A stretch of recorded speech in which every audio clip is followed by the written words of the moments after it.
I'm very excited to be invited here. I've heard all kinds of things today which made me think, I should have brought a different set of poems, but that always happens wherever I go. A couple of things. One thing is that I am going to, as it were, bracket Rick and his guests. So I'll do 3 or 4 poems, then Rick's going to come on, and then I'm going to do a few more. The thing about poetry is that because each one of them is a little performance, some people feel that they should clap, but if you still feel by the end of all of it that you want to clap, that's the time to do it, otherwise it's just so irritating. But everybody.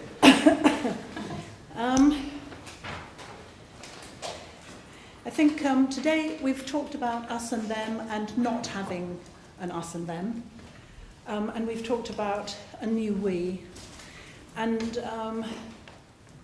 so what I'd like you to do, because my entire head and theology and life is taken up with trying to work out whether I'm an us or whether I'm a them, is for you to listen to what you think the us is in any poem.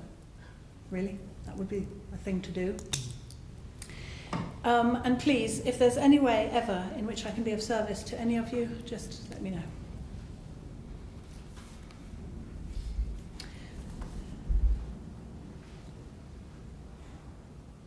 The border.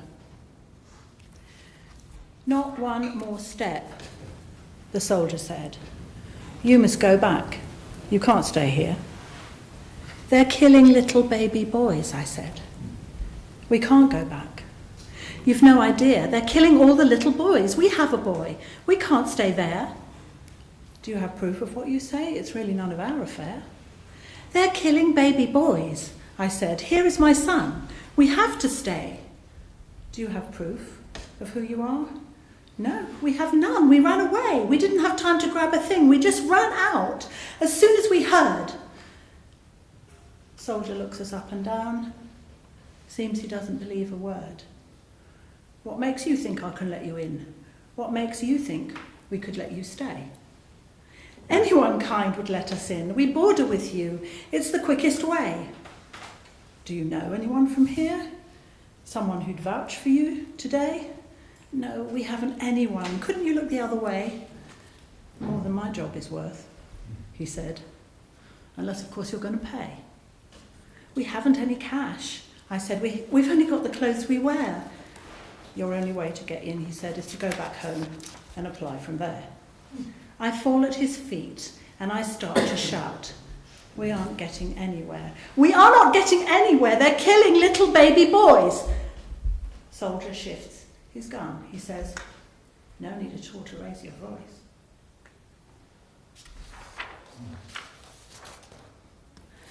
I wrote this one for a convocation of different religions that met in Palestine. It was called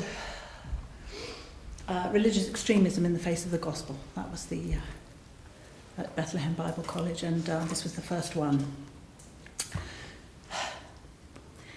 Everyone need not be like you for love to exist. Everyone need not be like you, or talk like you, or think like you, or go the way you go. And no one needs to like you for love to exist. Love does not need to like to love. You can be you, he can be him, she can be her. I refuse to let you make me one of us. I refuse to make you one of them. Everyone need not be like you for love to exist. Everyone need not be us.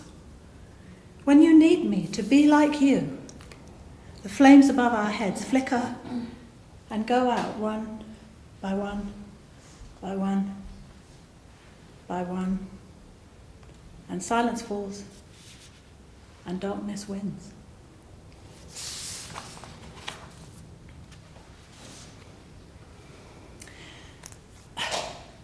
The Changists.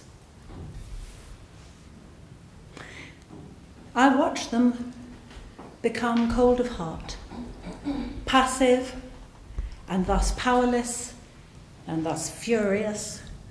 Nothing is right in this country. This is not the country of their youth. Well, that's the truth.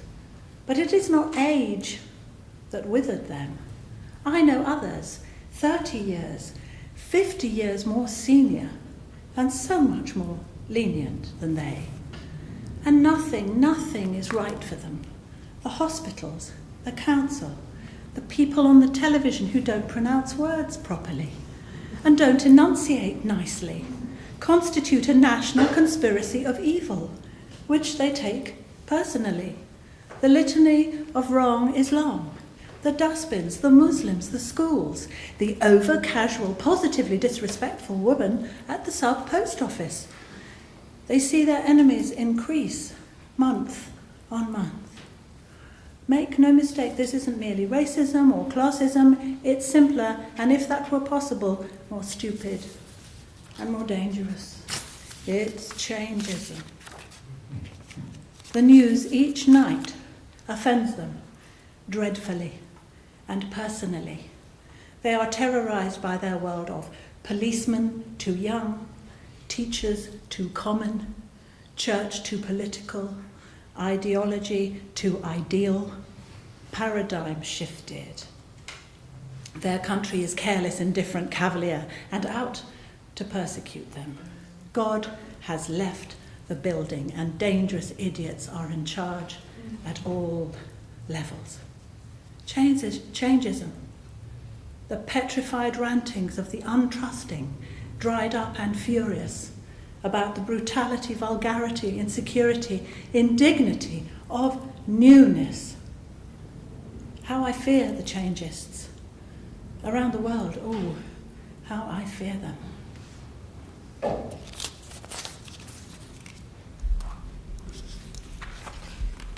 And I want to read one that came out of today. Several people have said things that I wanted to write a poem about. I haven't had time. But this is a little tiny scrap, and I haven't read it out loud before, so the breathing might be all wrong.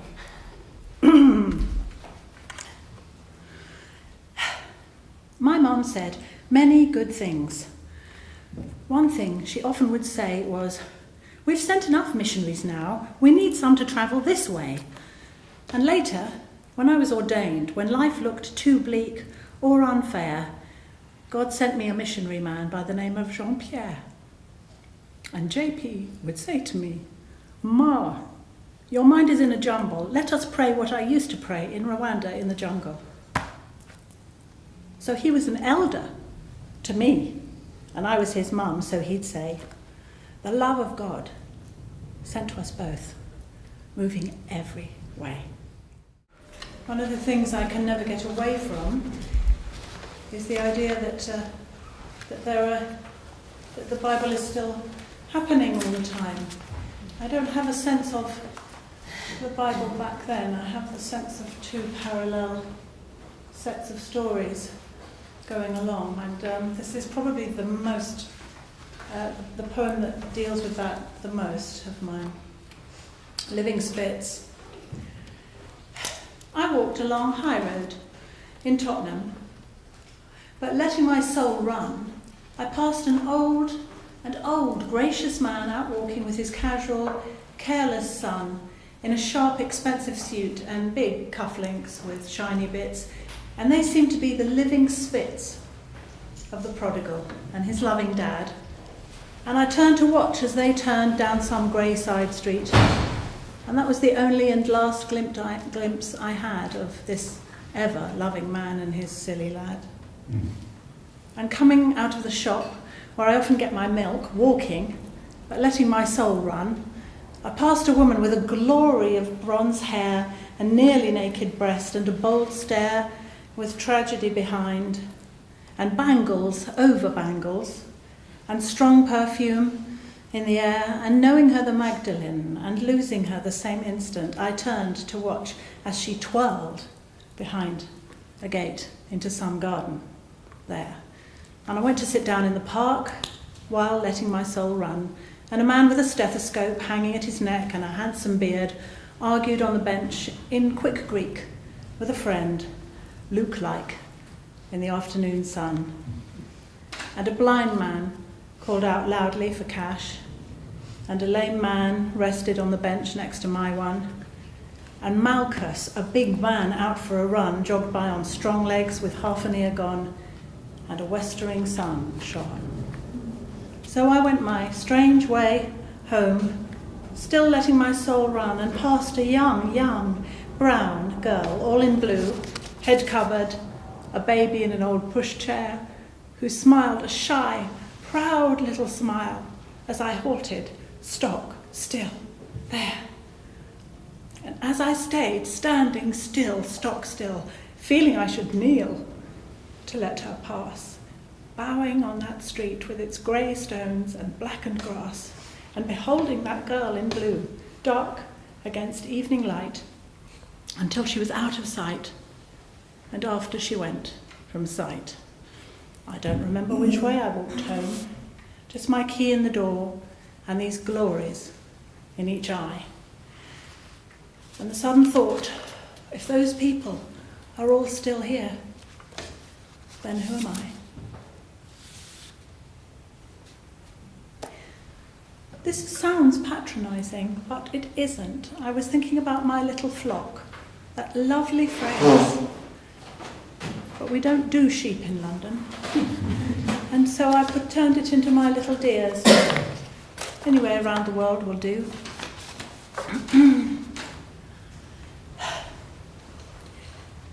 So what are we, my little dears, if not an earthy vine? Some branches sappy green and new, and others withered almost through, and each twig with some job to do to grow a lively wine. And what are we, my little dears, but tough, tenacious pips, spat out and landing in good soil, waiting and fertile all the while, a story on his lips. And what are we, my little dears, but buds, uncurling leaves and tenderest tendrils reaching out into the deepness of the doubt of anyone that grieves. And what are we, my little dears, but old and brittle wood, thin mildewed limbs which must be pruned to spring back lively from each wound and grow a grape more good. And what have we, my little dears, but deeply drawing roots, for digging down into great texts, for trusting what may happen next, to tell it to our shoots.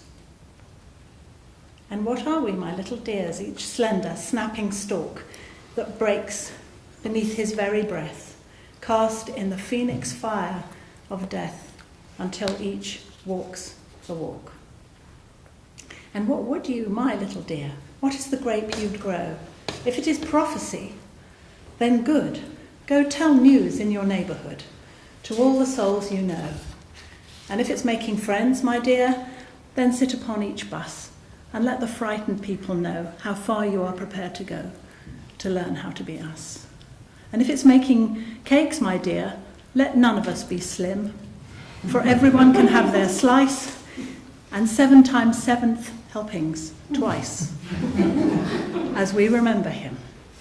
And if it's listening, my dear, then witness to the trials and tests, temptations, petty fears, grow vast and flapping sets of ears, and bear the raging and the tears and all of our denials. And if it's leadership, my dear, then learn to be more large, or if it is your skill to preach, or if it is your gift to teach, then know you're not in charge.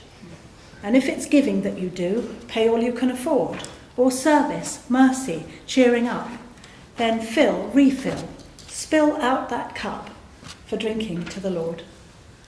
For what are we, my little dears, if not a type of grape trampled in vats under great feet, where selfhood and salvation meet and stamp out self-will and conceit and press us, fluid, sharp and sweet, into a kingdom shape. This is the last one. That was written for this conference, when I started thinking about you all and what we were going to be thinking about, and more about you all. This is the last one. You look like you could dance. Excuse me. I feel awkward approaching you like this. Women don't often ask men to dance. Women usually wait to be asked, but I think you won't approach me, and I don't have time to wait.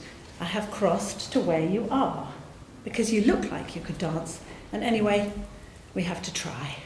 Where I come from, women don't often get to lead the dancing. Men normally lead, but I need to teach you this dance. No one leads. You'll need to concentrate. You might easily lose your balance, and don't worry, you don't have to touch me if it is against your practices, or if you find me distasteful. You don't even have to look at me, but we have to dance. And I need to tell you, there are 3 things we never do in this dance. We never turn our backs. We never skip, nor do we ever walk away. Can you remember that? Good, let's start. I take off my shoes, and you take off your shoes. You show me you have no stick to beat me, and I show you I have no stick to beat you. You nod, I nod. That's the easiest part. Now, I'll put in my fear, and you have to put in your fear. No, sorry, that's the very first step. You cannot skip it. No skipping. Remember? Come on, be a man. Put in your fear. Good. Now, I put in my weakness on one hand, and I put in my need on the other, and you do exactly the same. Yes, of course you have to put yours in, otherwise you're not dancing, and I'm dancing alone. And then you put in your anger, and I put in my anger. No, that's your temper. Take out your temper and put in your anger. Take it out again. Thank you. Lovely. And okay, now it gets really complicated. For just a minute or two, you introduce your father and your grandfather, your great-grandfather, and I bring in my father, my grandfather, my great-grandfather. Good. And then we go round and round and round and round and round and round in circles several times. They're tired. They were never very good at this anyway. And we lead them out. We say goodbye. It was their dance once, and now it is ours. And now we get to the most delicate steps of all. Look how carefully I'm treading. You need to tread carefully too, because now we're going to walk very carefully amongst each other's memories and suspicions. Yep, it's the tricky bit. And no, you can't turn your back. Remember? No, you can't walk away. And here comes the riskiest bit. Neither of us must trip up here. I bring in my children, and you bring in yours. No, they don't have to like it. They just have to learn how to do it. The children must dance too, and then you and I, we must dance until we drop, repeating the steps. And our children must dance until they drop, repeating the steps. And their children must dance